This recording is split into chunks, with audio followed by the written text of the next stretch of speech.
Sino nga ba ang nagsisinungaling at nagsasabi ng totoo? Si Sandro Mulak ba o ang dalawang independent contractors ng GMA7 na inireklamo ni Sandro? Nanindigan ang tatay ni Sandro na si Nino Mulak, na inabuso ang kanyang anak ng mga head writer ng Kapuso Network na sina Jojo Nones at Richard Cruz.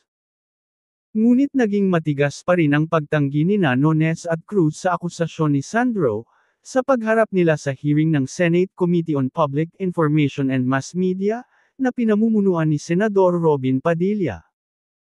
Napilitang ilantad ni Nino ang isa sa mga ebidensyang hawak nila, na magpapatunay na totoo ang sinasabi ng kanyang anak hinggil sa ginawa sa kanya ni Nones at Cruz. Isinapubliko ng aktor at dating child wonder ang palitan ng text message ni Sandro at ni Nones, bago mangyari ang lahat.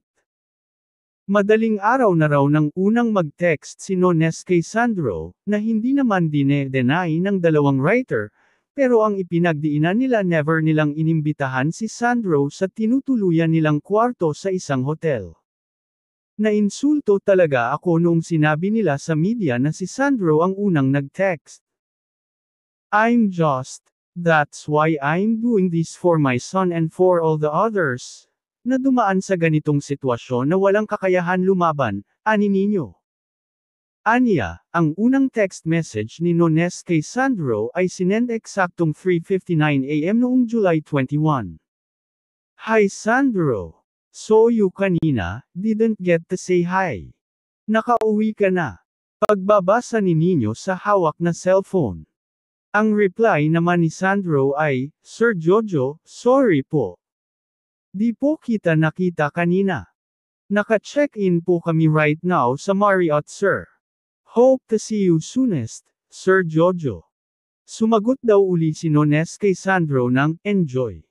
Still partying, sino kasama mo? Ang sabi naman daw ng baguhang young actor ay kumakain siya kasama ang mga kaibigang sina Nate at Elijah Alejo. Nag-thank you pa si Sandro, aniya, thank you Sir Jojo. Hope to work with you again. See you soon po. Reply pa ni Nones, nabitin ako sa inom, sabay tawa. Nagtanong pa si Sandro, kung sino ang kasama ni Nones, aniya, sino-sino po kayo, sir? Na sinagot naman ni Nones ng just me. Hindi na raw nag-reply si Sandro sa naturang text, sabi ni Nino, syempre, yung bata, nakita na siya lang mag-isa, hindi na sumagot, natakot. At pagsapit daw ng 4:27 AM, nag-text daw uli si Nones kay Sandro, aniya, just kidding. But we're wrapping up in a bit.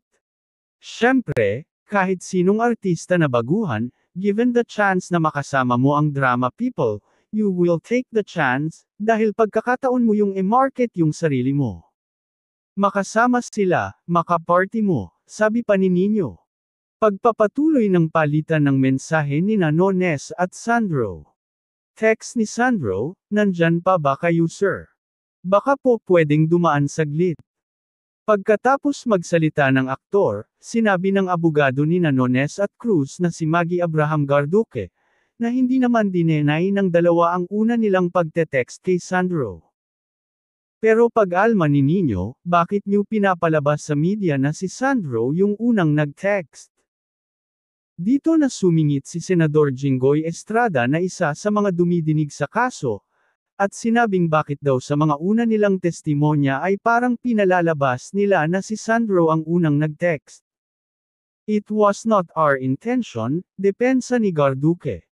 So ating aabangan ang susunod pang mga hearing.